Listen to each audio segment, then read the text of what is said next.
हमने पिछले पार्ट में देखा कि जियान रवाना हो गया था बर्निंग फ्लेम वैली की तरफ, क्योंकि ल्यूची के टाउन और बर्निंग फ्लेम वैली के बीच में कुछ खास डिस्टेंस नहीं था। तो जियान और एल्डर काइहो वहाँ पे पहुंच जाते 5-6 घंटे में। ये burning flame valley roasting fire mountain ranges के अंदर सिचुएटेड थी। ये जगह एकदम वोल्केनो से भरी हुई होती है, जहाँ पे घास फास का तो बिल्कुल नामो निशान नहीं है। लेकिन स्टोरी में आगे मिलता है जियान को सरप्राइज, क्योंकि बर्निंग फ्लेम वैली एक अलग सी स्पेस में एग्जिस्ट करती थी। जियान को क्रॉस करनी पड़ती है एक स्पेशल वॉल। एल्डर चीहो बताते हैं कि इस वॉल को बर्निंग फ्लेम वैली के कई वैली चीफ ने स्ट्रॉन्ग बनाया है, जिस वजह से इतनी मजबूत हो चुकी है कि ये किसी दोजून के भी अटैक्स को झेल सकती है। ये सब जानने के बाद जियान इसमें एंटर कर जाता है, लेकिन जो अंदर आया था उसने तो जियान को वचक्का कर दिया था। अंदर का माहौल बाहर से पूरी तरीके से अलग था। जियान को कई बर्निंग फ्लेम वैली की बिल्डिंग्स दिखाई देती हैं। ओपन ग्राउंड और सीढ़ियों को घास ने कवर करके रखा था, मतलब यहाँ माहौल हरा भरा था। जिसके बाद जियान मिलता है बर्निंग फ्लेम वैली के चीफ से, जिनका नाम होता है तांगजेन। तांगजेन 7th टियर की हाई लेवल की बिल को रिफाइन करना चाहते थे। हालांकि हॉल में जितने भी अल्केमिस्ट बैठे हुए होते हैं उनमें से कोई भी 7 टियर की हाई लेवल बिल को रिफाइन नहीं कर पाएगा। तांगजेन इस बात को समझते थे। वो कहते हैं बस मुझे उन 2 लोगों की जरूरत है जो मेरी इस 9 ड्रैगन लाइटनिंग फ्लेम को रेजिस्ट कर पाए, क्योंकि ऐसा करने पे वो मेरे साथ काम करने के लिए क्वालिफाइड हो पाएगा। एपिसोड की शुरुआत यही से होती है। हेवनली फ्लेम रैंकिंग में 9 dragon lightning flame 12th rank पे होती है। यहाँ पे मौजूद सभी लोगों को इस हेवनली फ्लेम की स्ट्रेंथ के बारे में पता होता है, और अगर हम इस हेवनली फ्लेम के साथ तांगजेन की खतरनाक स्ट्रेंथ को ऐड कर दें तो फिर उस फाइटिंग पावर का सामना यहाँ पे शायद ही किसी की स्पिरिचुअल स्ट्रेंथ कर पाए। हालांकि यहाँ पे जो भी लोग थे उनकी स्पिरिचुअल स्ट्रेंथ वीक नहीं थी, बट तांगजेन का ये टेस्ट एकदम एक्सट्रीम लेवल पे चला गया था। जैसे तांगजेन के मुंह से आवाज आई थी, लोगों के मुंह से आवाजें निकलना बंद हो जाती हैं। जो अल्केमिस्ट पहले काफी हॉटी बिहेव कर रहे थे वो अपनी गर्दन को चुपचाप से नीचे कर लेते हैं। किसी की कुछ कहने की हिम्मत नहीं होती। मर बन जाता है पिल टावर के तो एक्सटर्नल एल्डर्स पे। वो थोड़ी और देर तक सोचने के बाद बोलते हैं, पहले चीफ टैंग, हम सभी जानते हैं कि 9 ड्रैगन लाइटनिंग फ्लेम कितनी ज्यादा पावरफुल है। इस हेवनली फ्लेम के अंदर ड्रैगन की माइट है, इस वजह से किसी की भी सोल को शॉक कर सकती है। यहाँ पे मौजूद किसी के पास ऐसी स्पिरिचुअल स्ट्रेंथ नहीं होगी जो इसे एंड्योर कर पाए। ये सुन के तांगजेन स्माइल करते हैं। वो कहते हैं, ग्रैंड मास्टर हुआन, मैं इस मामले को लेकर अपनी हदों को जानता हूँ। मैं किसी को भी इंजर्ड नहीं होने दूंगा। जब तक कोई मेरी इस लाइटिंग फ्लेम को 10 मिनट तक एंड्योर कर सकता है वो मेरे इस टेस्ट में पास कंसिडर किया जाएगा। आफ्टर ऑल जो मेरी हेल्प करने वाला है उसे 9 ड्रैगन लाइटिंग फ्लेम को रेजिस्ट करना आना चाहिए, वरना वो फालतू में ही इंजर्ड हो जाएगा। ये कहने के बाद तांगजेन की आंखें चारों तरफ देखती हैं। वो अपनी मुस्कान की चमकान दिखाते हुए बोलते हैं, क्योंकि मैंने आप सभी ग्रैंड मास्टर्स को यहाँ पे इनवाइट किया है तो मैं आपकी इस ट्रिप को वेस्ट नहीं जाने दूंगा। इवन इफ अगर आप 9 ड्रैगन लाइटनिंग फ्लेम को एंड्योर नहीं कर पाते हो तब भी बर्निंग फ्लेम वैली आपको बड़ा गिफ्ट देगी। इन शब्दों को सुनने के बाद हॉल में मौजूद सभी लोग ऑब्जेक्टिवली सोचने लगते हैं। उनकी तांगजेन के साथ कोई ग्रज नहीं है, और तो दूसरी पार्टी का स्टेटस ऑलरेडी उस लेवल का है कि उसे छोटे मोटे गेम्स खेलने की जरूरत नहीं है। जो लड़की तांगजेन के साइड में खड़ी होती है उसकी आंखें भी इन सभी ग्रैंड मास्टर्स के ऊपर जाती हैं। हम उसके फोटो को खड़े होते हुए देखते हैं। अरे बेसिकली उसके चेहरे पे स्माइल आ गई थी। जो ये लोग कभी शेर बन रहे थे 9 ड्रैगन लाइटनिंग फ्लेम के बारे में सुन के एकदम भीगी बिल्ली बन जाते हैं। इनके चेहरों से तो ऐसा लग रहा है जैसे तांगजेन इनका चुपचाप से मर्डर करने वाला है। तभी उस रेड क्लॉथ लेडी की आंखें जाती है एक जगह पे। ये सीट और ग्रैंड मास्टर से थोड़ी दूरी पे थी। कोइंसिडेंटली उसे दिखाई देता है जियान का चेहरा, जहाँ पे काम एक्सप्रेशन था। वो आराम से टी कप को हाथ में पकड़े हुए था। वो थोड़ी स्टार्टल्ड हो जाती है। उसके सामने ये फेलो काफी तक काम बिहेव कर रहा है। बस उसे ये नहीं पता होता कि क्या जियान ये एक्टिंग कर रहा है या फिर उसके ये रियल एक्सप्रेशन है। हमारा ध्यान जाता है व्हाइट हेयर ओल्ड मैन पे। एक बार चारों तरफ देखने के बाद वो नोट करके खड़ा होता है। वो कहता है, क्योंकि वैली चीफ आप इस तरीके से बात कर रहे हो तो हमें ज्यादा कायरता नहीं दिखा सकते। ऑलराइट, जैसा वैली चीफ ने बोला है हम टास्क को वैसे ही परफॉर्म करेंगे। ये सुन के तांगजेन की चेहरे की स्माइल एकदम वाइड हो गई थी। जैसे वो चुटके हो जाते हैं वो सिल्वरी फ्लेम का बंडल सामने की तरफ शूट हो जाता है। फाइनली वो बड़े से हॉल के बीच में जाके सस्पेंड हो गया था। ये सिल्वरी फ्लेम कर्ल होकर बर्न होती है। इसके चारों तरफ 9 फायर ड्रैगन्स डांस कर रहे होते हैं। ऐसा लगता है जैसे इंटेलिजेंस को पोजेस करते हैं। पर वैसे इसके अंदर ड्रैगन की पावर है, बट लोग अपनी स्पिरिचुअल स्ट्रेंथ को सप्रेस होते हुए फील कर रहे थे। तांगजेन स्माइल के साथ पूछते हैं, आखिर कौन से ग्रैंड मास्टर यहाँ पे पहले आने वाले हैं। तांगजेन की आवाज सुन के लोग कुछ समय के लिए शांत हो जाते हैं। फाइनली एक व्हाइट रोब ओल्ड मैन खड़ा हुआ था। वो तांगजेन की तरफ हाथ कप करके बोलता है, अगर कोई शुरुआत नहीं करना चाहता तो ये काम मैं करता हूँ। मैंने बर्निंग फ्लेम वैली की 9 ड्रैगन लाइटनिंग फ्लेम के बारे में काफी सुना है। आज मैं इसकी माइट को टेस्ट कर पा रहा हूँ। मेरी ट्रिप बेकार नहीं गई। तांगजेन स्माइल के साथ बोलते हैं, हाँ ये तो ग्रैंड मास्टर हुआ है। एल्डर चीहो जो कि जियान के साइड में बैठे थे वो ये समझ गए थे कि जियान इनमें से किसी को रिकॉग्नाइज नहीं करता। इस वजह से वो एक सॉफ्ट आवाज में एक्सप्लेन करते हुए बोलते हैं, इस एल्डर का नाम हुआ चैन है। ये भी 6th टियर के पीक एल्केमिस्ट है। मिडिल रीजन में इनकी भी रेपुटेशन है। एल्डर काइहो की आवाज सुन के जियान नोट करता है, जिसके और उसका ध्यान जाता है इस हुआ चैन पे। जियान भी देखना चाहता था कि 9 ड्रैगन लाइटनिंग फ्लेम कितनी पावरफुल है। ये हुआ चैन नाम का ओल्ड मैन अपने हाथों को क्लेंच करता है। हम वहाँ पे एक डीप रेड कलर की फ्लेम को अपीयर होते हुए देखते हैं। उसकी आईब्रोज के सेंटर में से एक स्पिरिचुअल स्ट्रेंथ बाहर आती है, जिसके बाद वो फ्लेम के क्लस्टर में एंटर हो गई थी। इमीडिएटली इस फ्लेम ने विगल करना शुरू कर दिया था, जिसके बाद वो ट्रांसफॉर्म हो गई थी एक छोटे से ह्यूमन फिगर में, जो कि फायर से बना हुआ है। ये फायर ह्यूमन फिगर पूरी तरीके से स्पिरिचुअल स्ट्रेंथ से बना था, लेकिन इस स्पिरिचुअल स्ट्रेंथ के आउटसाइड एक फायर की लेयर थी। जियान इस रेड कलर की फ्लेम को देख के बोलता है, इस इंसान की फ्लेम किसी तरीके की बीस्ट फ्लेम है, लेकिन इसमें और नाइन ड्रैगन लाइटिंग फ्लेम में बहुत बड़ा गैप है, ये इंडिया नहीं कर पाएगा। जब जियान ये खुद से बातें कर रहा होता है, हुआ चैन भी चुटकी बजा देता है। वो पाम साइज का ह्यूमन फिगर आगे शूट हो गया था। फाइनली वो एंटर करता है सिल्वरी फ्लेम के क्लस्टर में। लोगों के कानों में सुनाई देती है रोड की आवाज। इस फायर से बने ह्यूमन फिगर ने जस्ट उस सिल्वरी फ्लेम में एंटर किया था। इस क्लस्टर में से एक डीप ड्रैगन रोड सुनाई देती है। ये आवाज बहुत ही कम थी। जिस इंस्टेंट में ड्रैगन के रोड की आवाज आई थी, सिल्वरी फ्लेम के अंदर जो 9 फायर ड्रैगन्स थे वो मूव करना शुरू करते हैं। हम इन्हें वॉलेंटली उस फिगर से कोलाइड होते हुए देखते हैं। देखते ही देखते उस फायर ह्यूमन फिगर की चीरफाड़ शुरू हो जाती है। कुछ ही सेकंड्स के अंदर से पूरी तरीके से निगल लिया जाता है। जब वो डीप रेड फ्लेम पूरी तरीके से सोलो कर ली जाती है, तो जैसे ही हुआचन की वो स्पिरिचुअल स्ट्रेंथ उस फ्राइटनिंग टेम्परेचर के कांटेक्ट में आती है, नाइन ड्रैगन लाइटिंग फ्लेम उसे एनाइलेट कर देती है। उसकी बॉडी कांपती है और वो कई कदम पीछे लेता है। अभी उसका चेहरा फेल हो गया था। जैसे जैसे अपनी बॉडी को स्टेबलाइज करने के बाद ये ओल्ड मैन अपने सिर लाते हुए बोलता है, ये हेवली फ्लेम कहलाने की वर्दी है, मैं अपनी हार मानता हूँ। एक बिटर एक्सप्रेशन के साथ ये अपनी सीट पे वापस लौट गया था। वो बीस्ट फ्लेम जिसके ऊपर ये काफी प्राउड फील करता था, ये नाइन ड्रैगन लाइटिंग फ्लेम के सामने बिल्कुल टिक नहीं पाई। जब यहाँ पे मौजूद ग्रैंड मास्टर्स ये देखते हैं कि हुआचन 1 मिनट के लिए इंड्योर नहीं कर पाया, तो इन सभी के चेहरों के एक्सप्रेशंस चेंज हो गए थे। क्या ये नाइन ड्रैगन लाइटिंग फ्लेम कुछ ज्यादा ही पावरफुल नहीं है? कई लोग हुआचन को काफी ज्यादा कमजोर समझते थे, तो वो हुआचन के बाद अपना खुद अटेम्प्ट देते हैं, लेकिन इनमें से कोई भी नाइन ड्रैगन लाइटिंग फ्लेम की चीज फाड़ को नहीं सह पाता। कोई भी 10 मिनट तक इंड्योर नहीं कर पाया था। वो ओल्ड फेलो जिसका नाम ग्रैंड मास्टर मो था, ये भी इन फेलियर्स में शामिल था। भले टैंजन का फेस एक्सप्रेशन नॉर्मल दिख रहा हो, लेकिन जब वो एक के बाद एक ग्रैंड मास्टर को फेल होते हुए देखते हैं, तो अंदर ही अंदर काफी डिसअपॉइंटेड फील कर रहे थे। लगता है पेंटावर के ये दोनों एक्सटर्नल एल्डर्स हैं, यही इस टेस्ट को पास कर पाएंगे। जब तक वो सोच रहे होते हैं, एक और ग्रैंड मास्टर फेल हो जाता है। अब बस हॉल के अंदर वो पेंटावर के दोनों ग्रैंड मास्टर्स और जियान ही टेस्ट देने के लिए बचे थे। ऑफ कोर्स जियान को सभी इग्नोर कर देते हैं। कोई ये नहीं सोच पा रहा था कि जब इतने सारे खतरनाक लोग यहाँ पे कुछ नहीं कर पाए, तो फिर ये कल का आया बच्चा क्या ही करेगा। सभी की आंखें जाके टिकती इन दोनों एक्सटर्नल एल्डर्स में। आफ्टर ऑल इस बड़े से हॉल के अंदर बस यही दोनों एल्डर्स थे जो जेन्यू 7 टियर में पहुंच गए थे। पेंटावर का वो एक्सटर्नल एल्डर जिसका नाम था ग्रैंड मास्टर हुआन, उसके मुंह से साई की आवाज आती है। वो कहता है, नाइन ड्रैगन लाइटनिंग फ्लेम जिसकी ड्रैगन की मैट सीधा सोल पे अटैक करती है, ये टेस्ट सच में आसान नहीं है। ये कहने के बाद ये अपनी कंपेनियन को देखता है। जैसे उसने अपने हाथों को आगे किया था, वहाँ से एक व्हाइट कलर की फ्लेम रोज होती है। ये फ्लेम बहुत अनयूजुअल सी दिख रही थी, क्योंकि जैसे ये अपीयर हुई थी, तुरंत ही हवा में चिलीनेस फैल जाती है। इस फ्लेम को देख के इवन तांगियन भी स्टार्टर्ड हो गए थे, जिसने एटमॉस्फेयर को एकदम कोल्ड कर दिया है। वो कहते हैं sky cold flame. I think grand master Hwan की ये फ्लेम स्काई बोन पाइथन की बॉडी में से ऑब्टेन करी गई होगी। र्यूमर के हिसाब से स्काई बोन पाइथन वहीं पे अपीयर होता है जिस रीजन में बोन चिलिंग फ्लेम अपीयर होती है। इस बीस्ट के अंदर की फ्लेम बोन चिलिंग फ्लेम से थोड़ी सिमिलर है। ये सुन के जियान की आईब्रोज रेज होती हैं। उसकी सरप्राइज आंखें जाती हैं स्काई कोल्ड फ्लेम पे, जो कि अभी ग्रैंड मास्टर हुआन के हाथ में है। अनएक्सपेक्टेड बात है कि चेस टीचर की बोन चिलिंग फ्लेम से रिलेटेड है। ग्रैंड मास्टर हुआन इसका बिटर एक्सप्रेशन बनाते हुए रिप्लाई करते हैं। वो कहते हैं, बोन चिलिंग फ्लेम, मैं उस चीज को देख सकूं, मेरी इतनी अच्छी किस्मत नहीं है। लकीली मुझे वो स्काई बोन पाइथन मिल गया था। ये कहने के बाद उनकी आईब्रो से स्पिरिचुअल स्ट्रेंथ बाहर आती है। फाइनली वो मर्ज हो गई थी स्काई कोल्ड फ्लेम से। इमीडिएटली फ्लेम वेगल होती है, जिसके बाद ये ट्रांसफॉर्म हो जाती है एक व्हाइट कलर के पाइथन में, जो कि तेजी से सिल्वरी फ्लेम में एंटर कर गया था। ये पाइथन जैसे व्हाइट फ्लेम ने कवर करके रखा था, ये नाइन ड्रैगन लाइटिंग फ्लेम में एंटर ही किया था। तुरंत ही वो 9 फायर ड्रैगन इसके ऊपर हमला कर देते हैं। बट इस बार इस व्हाइट कलर के पाइथन के पास कुछ एबिलिटी थी। ये अपनी सरफेस को काफी फर्मली प्रोटेक्ट कर रहा था, जिससे फायर ड्रैगन्स को इसे सॉलो करने में परेशानी हो रही थी। जिसके बाद वो फायर ड्रैगन और ये फायर पाइथन, इन दोनों के बीच में स्टाइलमेट कंडीशन क्रिएट हो जाती है। वहीं पे ग्रैंड मास्टर हुआन का एक्सप्रेशन और भी सोलम होता जा रहा था। हो सकता है sky cold flame bone chilling flame से थोड़ी सी रिलेटेड हो, लेकिन अल्टीमेटली एक हेवली फ्लेम नहीं है। ये नाइन ड्रैगन लाइटिंग फ्लेम से ट्रूली फाइट नहीं कर सकते थे। ये लार्ज हॉल जो कि बिल्कुल शांत पड़ गया था, यहाँ पे टाइम काफी जल्दी पास होने लगता है। जस्ट वो फायर ड्रैगन से इसे सॉल्व करने ही वाले होते हैं, तभी वो 10 मिनट वाला मार्क अराइव होता है। ग्रैंड मास्टर हुआन तुरंत ही अपने हाथ को पीछे करते हैं, जिससे वो फायर पाइथन भी दम दबा के भाग लिया था। फाइनली उनकी बॉडी में समा जाता है। फायर पाइथन को अपनी बॉडी में वापस से अब्सॉर्ब करने के बाद ग्रैंड मास्टर हुआन फाइनली एक साय करते हैं। वो कहते हैं, नाइन ड्रैगन लाइटनिंग फ्लेम सच में हेवली फ्लेम रैंक में 12th नंबर पे बिल्कुल डिजर्व करती है। मैं इसकी ग्रेटनेस को एडमिट करता हूँ। हमारा ध्यान जाता है तांगियन की तरफ। वो ग्रैंड मास्टर हुआन को कांग्रेचुलेट करते हैं, जिसके बाद उनकी नजर गई थी बिल टावर के दूसरे एक्सटर्नल एल्डर पे। वो कहते हैं, ग्रैंड मास्टर शाओ, तुम्हारा टर्न आ गया। ऑफ कोर्स यहाँ पे ग्रैंड मास्टर जियान को नहीं बोला जा रहा। इस ग्रैंड मास्टर शाओ की फ्लेम ग्रैंड मास्टर हुआन से कंपेरेबल नहीं थी। जिस तरीके से जियान इसे ऑब्जर्व कर रहा था, इससे बीस्ट फ्लेम के अंदर अपर ट्रांसफॉर्मेटर लेवल पे ही कंसिडर किया जा सकता है। अगर वो इस तरीके की बीस्ट फ्लेम को 9 ड्रैगन लाइटिंग फ्लेम के अगेंस्ट यूज करता है तो उसके 10 मिनट तक इंड्योर करने के चांसेस काफी कम है। और जैसे जियान ने सोचा था कुछ वैसा ही होता है। जैसे ही 7 मिनट पास होते हैं, ग्रैंड मास्टर शाओ की वो नीले रंग की फ्लेम और भी इंड्योर नहीं कर पा रही थी। जैसे ही वो 9 ड्रैगन्स दोबारा से हमला करते हैं, इसके टुकड़े टुकड़े कर दिए जाते हैं। इस सीन को ग्रैंड मास्टर शाओ ने भी एक्सपेक्ट ही किया था। वो अपना सिर हिलाते हुए वापस से अपनी सीट पर लौट जाते हैं। इस तरीके के टेस्ट में बस स्पिरिचुअल स्ट्रेंथ को ही टेस्ट नहीं किया जाता था, बल्कि किसकी फ्लेम स्ट्रॉन्ग है वो भी यहाँ पे जरूरी हो जाता है। जब तांगजेंग देखते हैं कि ग्रैंड मास्टर शाओ भी एंड तक इंड्योर नहीं कर पाए तो उनकी आंखों में एक डिसअपॉइंटमेंट फ्लैश होता है। वो एक साई करने के बाद बोलते हैं, मैंने आप सभी को यहाँ पे बोला कि परेशान किया है, अभी ग्रैंड मास्टर हुआन ही बस इस टेस्ट को पास कर पाए हैं, लेकिन हमें 2 लोगों की जरूरत है। क्या अभी भी कोई अल्केमिस्ट ग्रैंड मास्टर बचा है? सभी की नजरें जा चुकी थी जियान के ऊपर। जब इस चीज को तांगजेंग रियलाइज करते हैं तो वो भी स्टार्टेड हो गए थे।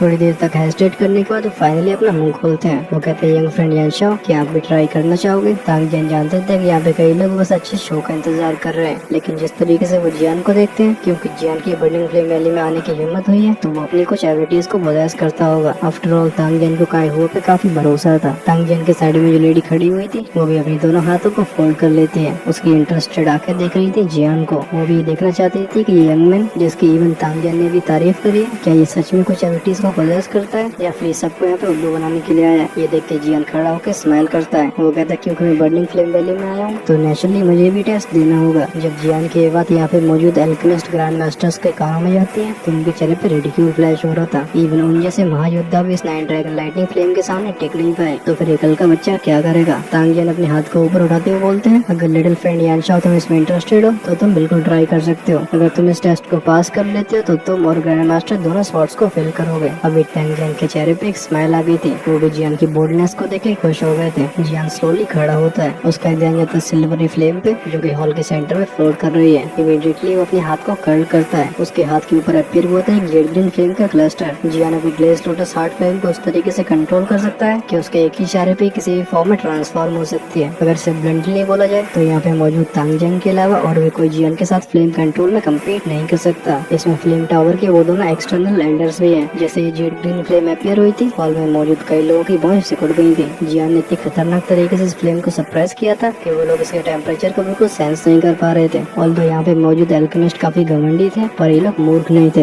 वो नेचुरली इस बात को जानते थे कि अभी जो दिख रहा टेम्परेचर है वो इस फ्लेम का ट्रू टेम्परेचर नहीं हो सकता। एक बंदा कहते इस फ्लेम का टेम्परेचर उस फ्लेम से भी लो है जिसे दुखी का यूज करके बनाया जाता है। ये सब जानने के बाद ही उन्हें समझ में नहीं आ रहा था कि जियान ने इस फ्लेम को क्यों सरप्राइज किया है, लेकिन किसी ने नोटिस नहीं कर पाया था। लीडर स्पॉट बैठे तांगजेन के एक्सप्रेशन चेंज हो गए थे। उनके इंटेंस आके देखती है इस फ्लेम को। वो वेगली सेंस कर पा रहे थे कि जेड ग्रीन फ्लेम बिल्कुल सिंपल नहीं है। खैर आसपास के लोग क्या सोच रहे हैं जियान को इसके बारे में परवाह नहीं थी। उसके एक ही इशारे पे स्पिरिचुअल स्ट्रेंथ बाहर आती है। फाइनली वो इस फ्लेम में एंटर कर गई थी। ये फ्लेम विगल होती है। फाइनली ट्रांसफॉर्म हो गई थी एक छोटे से फायर लोटस में जिसका साइज पाम से कंपेरेबल है। ये फ्लेम रोटेट करती है। इसका रंग एकदम जेड ग्रीन था। ये बिल्कुल टॉप क्वालिटी के जेड जैसी लग रही थी। ये फायर लोटस इतना ज्यादा फ्लॉलेस रहता है कि लोग इसे लगातार देखना चाहते थे। जियान भी चुटकी बजाता है। वो रोटेट कर रहा फायर लोटस सामने शूट हो गया था। एंड में जाके ये फायर लोटस और सिल्वरी फ्लेम में चुपचाप से एंटर कर जाता है। जैसे ही जेड ग्रीन फायर लोटस और सिल्वर फ्लेम के क्लस्टर में एंटर किया था, वो 9 फायर ड्रैगन्स इस बात को सेंस कर लेते हैं। वो ड्रैगन रोड करते हुए इस पे हमला कर देते हैं। इस सीन को देख के कई ग्रैंड मास्टर्स के चेहरों पे एक कोल्ड स्माइल अपीयर हुई थी। उनकी आंखों का वो रिडिक्यूल और भी डांस हो जाता है। देखने से ऐसा लग रहा था जैसे कि वो जियान की मिजरेबल कंडीशन को अभी से देख पा रहे हैं, लेकिन जिस सीन को वो एंटिसिपेट कर रहे थे वो अपीयर नहीं होता। इनके फेसेस पे एक कोल्ड स्माइल्स आई थी,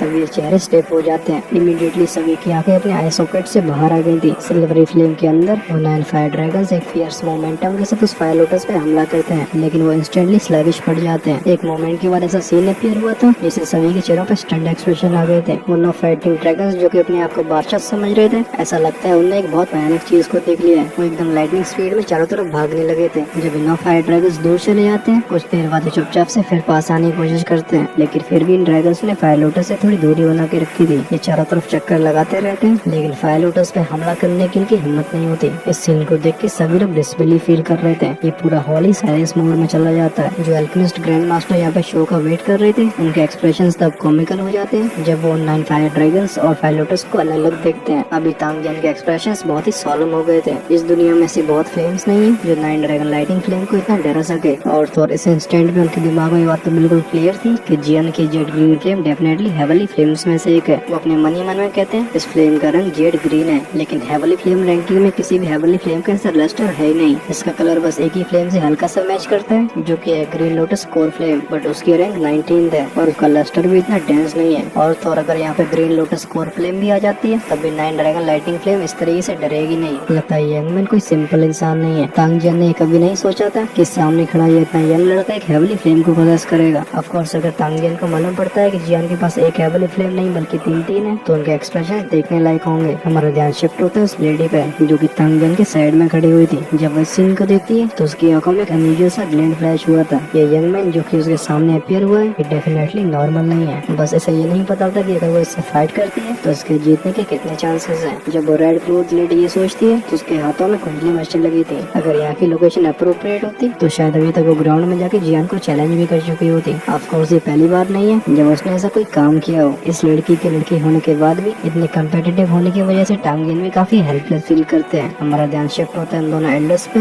जो कि पिल टावर से आए थे। अब उनके चेहरों पर शॉक आ चुके थे। वो अपने एक्सपीरियंस से ये गैस कर पा रहे थे कि जेड ग्रीन फ्लेम क्या चीज है। वो अपने मन ही मन में कहते हैं कितनी अनएक्सपेक्टेड बात है। ये इंसान जो कि इतना यंग लग रहा है ये एक्चुअली में एक हेवली फ्लेम को पोजेस करता है। आई वंडर अगर ये खबर फैल जाती है तो कितने एल्केमिस्ट इस चीज में इंटरेस्टेड होंगे। जब उनके दिमाग में ये विचार आते हैं तो उनकी नजर पूरे हॉल में घूमने लगी थी और जो चीज ये सोच रहे थे वही होता भी है। कई लोगों की आंखों में भी ग्रीडी एक्सप्रेशन आ चुके थे। जो लोग भी यहाँ पे बैठे हुए हैं वो मिडिल रीजन के अंदर कुछ न कुछ रेपुटेशन को तो पोजेस करते ही है, लेकिन फिर भी उनकी ये हालत हो गई है। इससे हमें क्लियरली पता लगता है कि एक हेवली फ्लेम एल्केमिस्ट के लिए कितनी ज्यादा अट्रैक्टिव होती है। जब हॉल में साइलेंस फैला हुआ था 10 मिनट फटाक से पास हो जाते हैं। जैसे ही 10 मिनट खत्म होते हैं जियान अपने हाथ से पीछे आने का इशारा करता है। वो फायर लोटस उस सिल्वरी फ्लेम से चुपचाप से बाहर आ गया था। फाइनली बूम आवाज के साथ ये ब्लास्ट हो गया था। ये कई फ्लेम्स में ट्रांसफॉर्म होकर जियान की बॉडी में एंटर कर जाता है। जियान अपनी फ्लेम को विड्रॉ करके अपनी नजरों को तांग जियान पे फोकस करता है। वो कहते हैं पहले चीफ तांग क्या मैंने ये टेस्ट पास कर लिया। जियान की आवाज सुनकर तांग जियान अपनी दाढ़ी को रब करते हैं। वो तेजी से हंसते हुए कहते हैं हाँ क्या अभी मुझे रिजल्ट को अनाउंस करने की जरूरत है। यंग फ्रेंड यानशा कांग्रेचुलेशंस, फाइनली दूसरा स्पॉट तुम्हें मिल गया है। जिसके वो इनका ध्यान जाता है एल्डर काइहो की तरफ। वो कहते हैं काइहो तुम्हारे इस बार का टास्क भी काफी अच्छे से हैंडल किया गया है। मैं इससे बिल्कुल सेटिस्फाइड हूँ। तुम यंग फ्रेंड यानशा जैसे आउटस्टैंडिंग इंसान को ढूंढ पाए हो। ये सुनकर एल्डर काइहो के चेहरे पे भी स्माइल आ गई थी। वो एक रिस्पेक्टफुल आवाज में कहते हैं मैं तो लकी रहा हूँ। यंग फ्रेंड यानशा से मिल पाने मेरा लक कंसिडर किया जाएगा। जब तांग जियान की शब्द यहाँ के एल्केमिस्ट ग्रैंड मास्टर्स के कानों में जाते हैं तो उनके चेहरे थोड़े से अननेचुरल हो गए थे। खासकर ये चीज अप्लाई होती है उस ग्रैंड मास्टर बो पे जिसने जियान को रिडिक्यूल किया था। अब उसका एक्सप्रेशन ऐसा था जैसे उसके मुंह में एक हाउस फ्लाई चली गई है। इस सीन को उसने बिल्कुल एक्सपेक्ट नहीं किया था और थोड़ा से ये बात बिल्कुल समझ में नहीं आ रही थी कि जियान की इतनी कम एज के बाद ही वो हेवली फ्लेम को कैसे पोजेस कर सकता है। ग्रैंड मास्टर मुंह के लिप्स ट्विच करते हैं। फिर भी वो स्टबर्न तरीके से हंसते हुए बोलता है ये तो बस अपनी हेवली फ्लेम पे रिलाई कर रहा है, इसमें क्या बड़ी बात है। अब जियान की आंखों में ये बंदा भी चुभने लगा था। उसे एक बार देखने के बाद जियान अपनी आंखें शिफ्ट कर लेता है। अब बस हुड्डी को पूरी तरीके से इग्नोर करेगा। ये देख के तांग जियान भी स्माइल करते हैं। उनकी आईसाइट की हेल्प से वो नेचुरली जान पा रहे थे कि जियान नाम का यंगमैन डेफिनेटली स्किल्स को पोजेस करता है। मोस्ट लाइकली इसकी एल्केमी स्किल्स भी वहाँ पे होंगी जिसे यहाँ मौजूद कोई भी कम्पीट नहीं कर सकता। तांग जियान कहते हैं कि आप सभी को चिंता करने की जरूरत नहीं है। जब मेडिसिन पे रिफाइनमेंट चल रही होगी मैं आप सभी को इन्वाइट करूंगा। तांग जियान के शब्दों को सुन के उस ग्रैंड मास्टर मुंह की कोल्ड स्माइल और भी डांस हो गई थी। वो जियान की तरफ देख के बोलते हैं हालांकि तुम हेवली फ्लेम को पोजेस करते हो लेकिन बिना एबिलिटी के तुम चीजों को खराब ही करोगे। अगर तुमसे कहीं वेरी चीफ तांग के वो प्रेशियस मेडिसिन इंग्रेडिएंट्स डिस्ट्रॉय हो जाते हैं तो तुम उन्हें कंपनसेट भी नहीं कर पाओगे। इसका जियान स्माइल के साथ रिप्लाई करता है। वो कहता है ये मुझे रिमाइंड करवाने के लिए धन्यवाद। ग्रैंड मास्टर लो आपको साइड में खड़े होकर देखने का पूरा मौका मिलेगा। आप चीफ तांग के बिल रिफाइनिंग को हम दोनों के ऊपर छोड़ सकते हो। मैं और ग्रैंड मास्टर हुआ इसे संभाल लेंगे। जब ग्रैंड मास्टर लोग को जियान के शब्दों में हिडन मौके ही समझ में आती है तो उसकी आंखें डल हो गई थी। जो हाथ में उसके टी कप था वो भी लगातार ट्रेम्बल होता है। वहीं पे उसके फेस मसल्स को हम ट्विच करते हुए देखते हैं। देखने से ऐसा लग रहा है जैसे जियान के शब्दों ने उसे गुस्सा दिला दिया। जब तांग जियान के साइड में खड़ी वो लेडी ये देखती है कि जियान ने बस एक सेंटेंस का यूज करके ग्रैंड मास्टर मुख की हालत कर दी है। ये देख के उसके मुंह से भी हंसी की आवाज निकल गई थी। लेकिन जब वो तांग जियान की आंखें अपने ऊपर देखती है तो फटाक से अपने मुंह को बंद कर लेती है। तांग जियान हंस के कहते हैं कि चलो हम इसके ऊपर आर्ग्यू नहीं करते। पिल को रिफाइन करने में यूज होने वाले मेडिसिन इंग्रेडिएंट्स भले ही प्रेशियस हो लेकिन हमारी बर्निंग फ्लेम वैली की एबिलिटी की वजह से हमने इन सभी को इकट्ठा कर लिया है। इस वजह से जब आप पिल रिफाइनिंग में मेरी हेल्प कर रहे होगे तो आपको मेंटली बर्डन फील करने की जरूरत नहीं है। एडिशनली जो मेडिसिन पिल रिफाइनिंग इस बार होने वाली है वो सिंपल नहीं होगी। इस वजह से ये बात मैं पहले ही बता देना चाहता हूँ। जब तक आप दोनों मेरी हेल्प कर पाते हो जिससे ये मेडिसिन पे सक्सेसफुली रिफाइन हो जाती है आपको रिवॉर्ड भी एकदम सेटिस्फेक्शन वाला मिलेगा। ऑफ कोर्स अगर आपको कुछ चाहिए तो आप उसकी भी रिक्वेस्ट कर सकते हो। तांग जियान के इन शब्दों को सुन के जियान की हार्ट रेट बढ़ गई थी। वो तुरंत ही अपने हाथों को कप करके बोलता है क्या मैं जान सकता हूँ कि रिवॉर्ड्स में बर्निंग फ्लेम वैली की कुछ दो टेक्निक्स भी मिल सकती है। ये सुन के तांग जिन स्टार्टल्ड हो जाते हैं। इस क्वेश्चन के बारे में सोचते हुए वो जियान को देखते हैं। फाइनली वो हंस के कहते हैं, जब तक ये कोई ऐसा सीक्रेट नहीं है जो कि बर्निंग फ्लेम वैली किसी और को नहीं दे सकता, तब तक हर एक चीज इंक्लूडेड है। क्या मैं जान सकता हूँ यंग फ्रेंड यानशा आपको क्या चाहिए? जियान की धड़कन और भी बढ़ जाती है। वो तांग जिन को इंटेंटली देखते हुए बोलता है, स्काईफाई 3 मिस्टीरियस चेंज। जब जियान के मुंह से निकलने वाले शब्द तांग जिन और उस लेडी के कानों में जाते हैं तो ये दोनों ही स्टार्टल्ड हो गए थे। इमीडिएटली इनकी आईब्रोज नेट हो गई थी। Sci-fi 3 mysterious change burning flame valley की एक सीक्रेट टेक्निक है। हालांकि ये टेक्निक उन लोगों के लिए बिल्कुल यूजलेस है जो फायर दुखी को यूज नहीं करते, लेकिन जो हेवली फ्लेम को पोजेस करते हैं ये उनके लिए एक बहुत ही खतरनाक वेपन है। स्काईफाई 3 मिस्टीरियस चेंज को यूज करने के बाद प्रैक्टिशनर की बॉडी के अंदर की फ्लेम इस तरीके से रिएक्ट करती है जिससे उस प्रैक्टिशनर की स्ट्रेंथ शॉर्ट टाइम के लिए काफी इंक्रीज हो जाती है। इसका हर एक चेंज एक फ्लेम को अनलीश करता है। जब 3 तरीके की फ्लेम्स को सुपर इम्पोज कर दिया जाता है तो इसकी स्ट्रेंथ टेरिफाइंग लेवल पे पहुंच जाती है। ऑफ कोर्स इस फोर्स से रिलीज होने वाली एनर्जी बहुत वायलेंट होती थी। अगर कोई ऐसा इंसान इसे अनलीश करता है जिसकी बॉडी स्ट्रॉन्ग नहीं है तो उसे एक बैकलैश का सामना करना पड़ेगा। इस वजह से बर्निंग फ्लेम वैली के अंदर जो लोग स्काईफाई 3 मिस्टीरियस चेंज को प्रैक्टिस करते थे उनकी रिक्वायरमेंट्स काफी हार्श थी।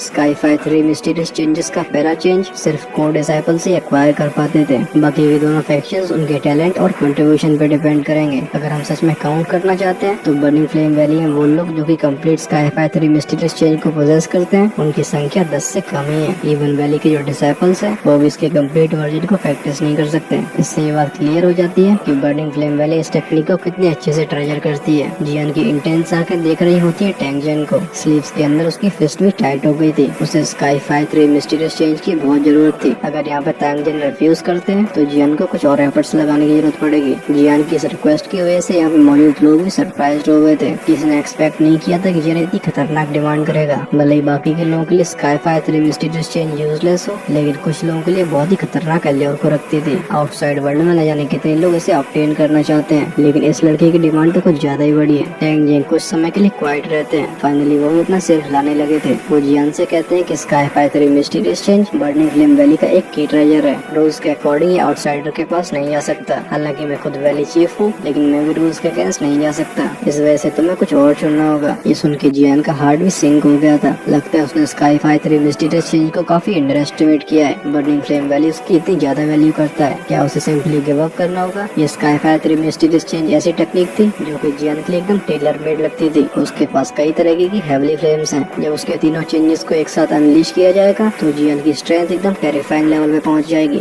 इस वजह से नो मैटर व्हाट जियान को चाहिए। जियान दोबारा पूछता है, वैली चीफ ये स्काईफाई 3 मिस्टीरियस चेंज मेरे लिए बहुत इंपॉर्टेंट है, क्या आप एक एक्सेप्शन नहीं कर सकते? टैंग जिन भी साई करते हैं। वो कहते हैं, यंग फ्रेंड यानशा, हमारे बर्निंग फ्लेम वैली में और भी बहुत सारे ची मेथड्स और टेक्निक्स हैं जिनका लेवल काफी हाई है। अगर आप अपनी रिक्वेस्ट को चेंज करते हो तो ये आपके लिए काफी बेनिफिशियल रहेगा। ये सुन के जियान की भी सनकने लगी थी। वो कहते हैं, वैली चीफ टैंग, क्या ये मेडिसिन पिल रिफाइनिंग आपके लिए जरूरी है? ये सुन के टैंग जियान थोड़ी देर के लिए हेजिटेट करने लगते हैं, जिसके बाद उनकी नजर जाती है उस यंग लेडी पे। वो वापस से जियान की तरफ देख के नोट करके बोलते हैं, ये मेरे लिए बहुत इंपॉर्टेंट है और तो इस मेडिसिन पिल को 6 महीने के अंदर ही रिफाइन करना होगा। अगर ये रिफाइनमेंट फेल होती है तो मुझे पिल टावर के उन बुड्ढों से बात करनी पड़ेगी। जियान सॉफ्ट आवाज में कहता है, लेकिन आप फिर भी पिल टावर के पास ही डिमांड लेके नहीं गए। लगता है उनकी डिमांड भी काफी हाई होने वाली है। वो आगे कंटिन्यू करके बोलता है, वैली चीफ टैंग, क्या मैं जान सकता हूँ कि अगर मैं और ग्रैंड मास्टर हुआन आपकी हेल्प करते हैं तो इस पिल को सक्सेसफुली रिफाइन करने के कितने चांसेस है? ये सुन के तांग जिन की आईब्रोज नेट हो जाती हैं। एक मोमेंट के बाद वो बोलते हैं 50%। ये नंबर उनका हाईएस्ट एस्टिमेट था। ये वाली मेडिसिन पिल और मेडिसिन पिल से डिफरेंट है। इसे रिफाइन करना एक्सेप्शनली डिफिकल्ट है। जियान एक स्माइल के साथ कहता है, अगर इसे हेवनली फ्लेम से रिफाइन किया जाता है तो इसके रिफाइनमेंट के चांसेस काफी इंक्रीज हो जाएंगे। तो फिर मेरी हेल्प से इसकी सक्सेस रेट भी इंक्रीज होगी। ऐसी बात नहीं कि जियान यहाँ पे एरोगेंट बिहेव कर रहा है, बल्कि वो अपनी एबिलिटीज पे बिलीव करता था। और इसी के साथ जियान की आउटस्टैंडिंग स्पिरिचुअल स्ट्रेंथ को भी ऐड कर दिया जाए तो फिर जियान को भी अपने ऊपर एकदम एब्सोल्यूट कॉन्फिडेंस था। जियान की आवाज सुन के टैंग जिन की आंखों में सरप्राइज फ्लैश होता है, लेकिन टेस्ट के बाद भी उनके दिमाग में छोटा सा डाउट था। ये लड़का जो कि काफी यंग दिखाई दे रहा है, इसका कैरेक्टर सिंपल नहीं है। जियान टैंग जिन की आंखों में देख के बोलता है, मैं ये कह के बड़ी बड़ी हाँकने की कोशिश नहीं कर रहा हूँ, बल्कि मैं वैली चीफ को इन्फॉर्म करना चाहता हूँ कि मुझे हायर करना आपकी कोई मिस्टेक नहीं होगी। मेरी हेल्प से इस पिल के सक्सेसफुली रिफाइन होने के चांसेस इंक्रीज होंगे, उससे पूरा गेम ही बदल सकता है। तांग जिन साइड में रखी टेबल पे टैप टैप करते हुए बोलते हैं, क्या यंग फ्रेंड यानशा, आप उस स्काईफाई 3 मिस्टीरियस चेंज पे गिव अप नहीं कर सकते? जियान का ध्यान जाता है उस रेड क्लॉथ लेडी पे जो कि टांग जिन के साइड में खड़ी हुई थी। जियान कहता है, अगर वैली चीफ आपको ऐसा लगता है कि पिल रिफाइनमेंट उस स्काईफाई 3 मिस्टीरियस चेंज से इम्पोर्टेंट है तो हम कोऑपरेट कर सकते हैं। जियान के शब्दों को सुनकर टैंग जिन डल हो गए थे। अपनी बांह से कोड़ के वो उस लेडी की तरफ देखते हैं, जिसके बाद वे गहरी सोच में चले गए थे। कुछ समय के बाद वो फाइनली नोट करते हैं। वो कहते हैं पिल रिफाइनमेंट मेरे लिए बहुत इंपॉर्टेंट है, इसकी मेरे लिए importance sky fire 3 mysterious change से भी ज्यादा है। यहाँ तक बोलने के बाद टैंग जियान थोड़े पॉज होते हैं, जिसके बाद वो जियान को देख के हंस के बोलते हैं, यंग फ्रेंड यानशाओ, मुझे आपकी बात करने का तरीका अच्छा लगा। तुमने जो इस तरीके से बात करी है, मुझे लगता है हमारी स्काई फायर 3 मिस्टीरियस चेंज की वैल्यू कम हो गई है। मैं तुम्हारे इन शब्दों से एग्री करता हूँ, लेकिन मैं भी बर्निंग फ्लेम वैली के रूल्स को चेंज नहीं कर सकता। जब जियान ये बात एंड तक सुनता है तो उसका मुंह डब्बे की तरह खुला रह गया था, क्योंकि अगर उसके ये शब्द भी काम नहीं कर रहे तो फिर जियान के पास कोई और मेथड बचा नहीं है। तभी टैंग जियांग कहते हैं हाउएवर, अब उनकी टोन भी थोड़ी चेंज हो गई थी। वो कहते हैं अगर तुम मेरी स्पिल को सक्सेसफुली रिफाइन करने में हेल्प करते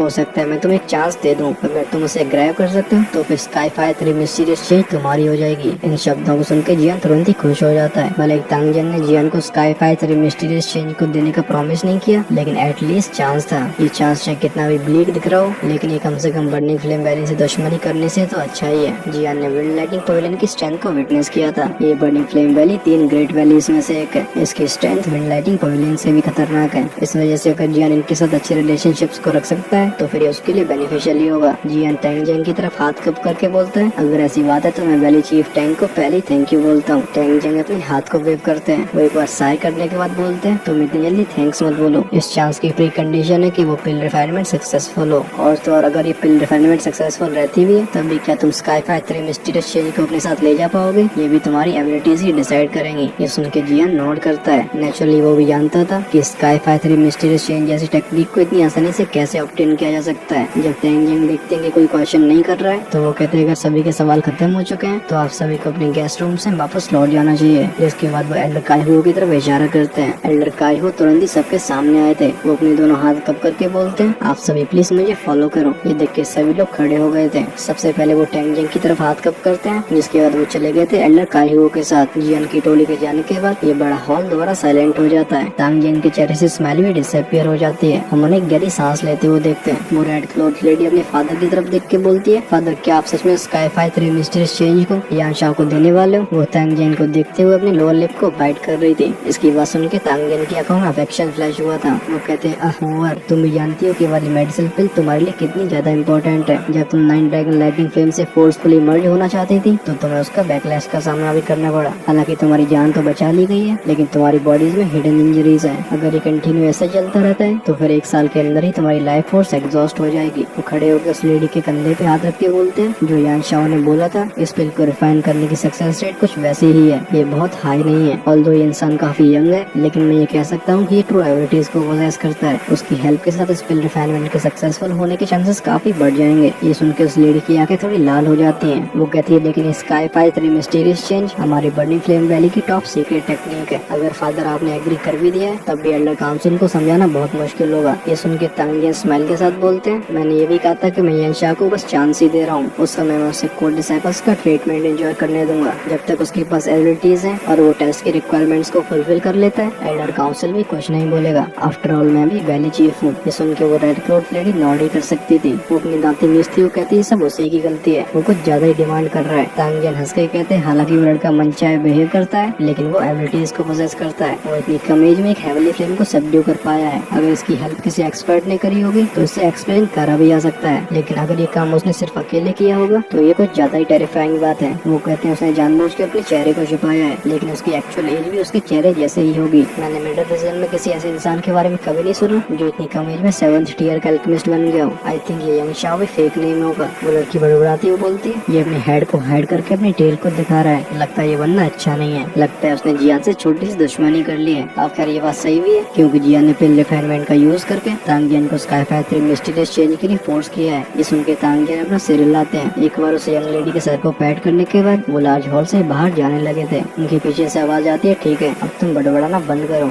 जाओ और प्रिपरेशन को शुरू करो। हम इस आफ्टरनून में ही पिल रिफाइनमेंट शुरू करेंगे। अगर ये मेडिसिनल पिल रिफाइन हो पाती है तो मेरे दिल से एक बहुत बड़ा बर्डन कम हो जाएगा। मैं उस यानशाओ की एबिलिटीज के बारे में भी काफी क्यूरियस हूँ। होपफुली वो मेरे एक्सपेक्टेशंस पे खरा उतरेगा। ये कहने के साथ ही तांग जियांग चले गए थे और हमारे वीडियो भी एंड तक आ चुका है। शुरुआत में डर इसी बात का था कि कहीं जियान की बर्निंग फ्लेम वैली से दुश्मनी न हो जाए, लेकिन अभी रास्ता थोड़ा सा क्लियर लग रहा है। क्या तुम लोगों ने गैस तो कर ही लिया होगा, नेक्स्ट एपिसोड में होने वाली है पिल रिफाइनमेंट में पिल रिफाइनमेंट। और क्योंकि जियान इसमें पार्टिसिपेट कर रहा है तो ऐसा तो हो नहीं सकता कि बीच में कोई मुसीबत ना आए। खैर इस चीज को देखना काफी इंटरेस्टिंग होगा कि जियान उसे कैसे हैंडल करेगा। आपको ये एपिसोड कैसा लगा है कमेंट्स में जरूर बताना, और यार तुम अपने सजेशंस को शेयर क्यों नहीं करते हो? मुझे नहीं पता, सभी लोग नए नए आइडियाज को कमेंट्स में लिखो, वरना हमारी हेल्थ गार्डन फैमिली कैसे ग्रो होगी।